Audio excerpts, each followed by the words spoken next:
السلام علیکم ورحمۃ اللہ وبرکاتہ۔ آج کی اس ویڈیو میں ایک بہت ہی مشہور کتاب تاریخ دعوت و عزیمت کا مختصر آپ کو تعارف کرواؤں گا۔ تاریخ دعوت و عزیمت مفکر اسلام مولانا سید ابو الحسن علی ندوی رحمہ اللہ کی مشہور کتاب ہے، اور اس کتاب میں یعنی اسلام کی جو تاریخ ہے اور اس میں جو تجدید اور اصلاح کے حوالے سے جو کام ہوئے اور جن شخصیات نے کام کیا، ان کی تاریخ کو مولانا سید ابو الحسن علی ندوی رحمہ اللہ نے بڑی تفصیل کے ساتھ اور بڑے ہی بہترین پیرائے میں ان کو بیان کیا ہے۔ تو ایک اسلامی، ایک مسلمان اور خصوصاً ایک تحریکی مسلمان کے لیے نہایت ہی ضروری ہے کہ وہ اس کتاب کا مطالعہ کرے، اور خاص طور پر علماء کا جو کام ہے عوام کے اندر ان کی جو اصلاح کے لیے جو کام کرتے ہیں، تو علماء کے لیے تو بہت ہی ضروری ہے کہ وہ اس کتاب کا مطالعہ کریں۔ ہر عالم اس پوری کتاب کا مطالعہ کرے۔ یہ تاریخ دعوت و عزیمت، یہ اس کی پہلی جلد ہے، اور اس کی کل جو ہے 7 جلدیں ہیں۔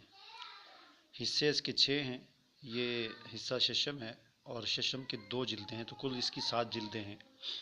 اور اس کتاب میں جو ہے مولانا ابو الحسن علی ندوی رحمہ اللہ نے امت کی اور اسلام کی جو اصلاح اور تجدید کے حوالے سے جو کوششیں ہیں اور جن لوگوں نے کوششیں کی ہیں، ان کی تاریخ کو بیان کیا ہے۔ اور اس حوالے سے انہوں نے پہلی صدی میں حضرت عمر بن عبدالعزیز رحمۃ اللہ علیہ سے اس کا آغاز کیا اس کتاب کا،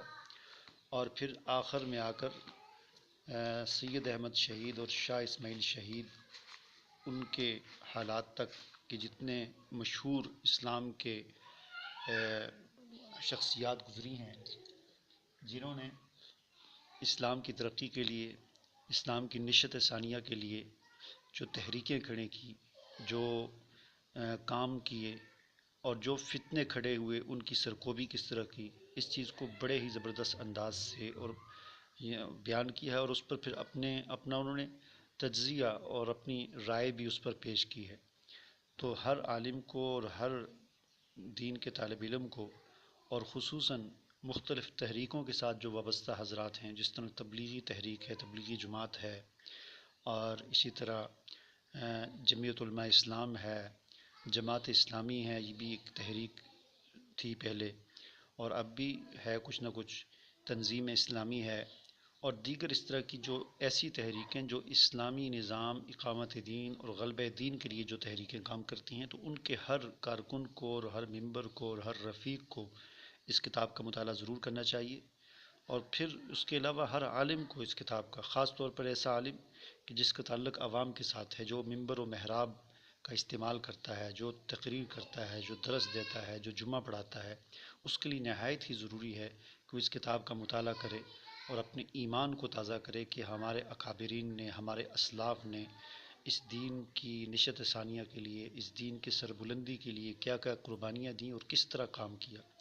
تو تاریخ جب انسان آدمی پڑھتا ہے تو اس سے پھر بہت سارے سبق حاصل ہوتے ہیں۔ تو مجھے امید ہے کہ آپ اس کتاب کا ضرور مطالعہ کریں گے۔ اللہ تعالیٰ سے دعا ہے کہ اللہ تعالیٰ تمام مسلمانوں کو اس کتاب کا مطالعہ کرنے اور اس کی روشنی میں ہمیں اپنے اسلاف اور اکابر کے نقش قدم پر چلتے ہوئے حضور اکرم صلی اللہ علیہ وسلم اور اللہ تعالیٰ اور اللہ کی کتاب قرآن کے مطابق زندگی گزارنے کی توفیق عطا فرمائے۔ اللہ حافظ۔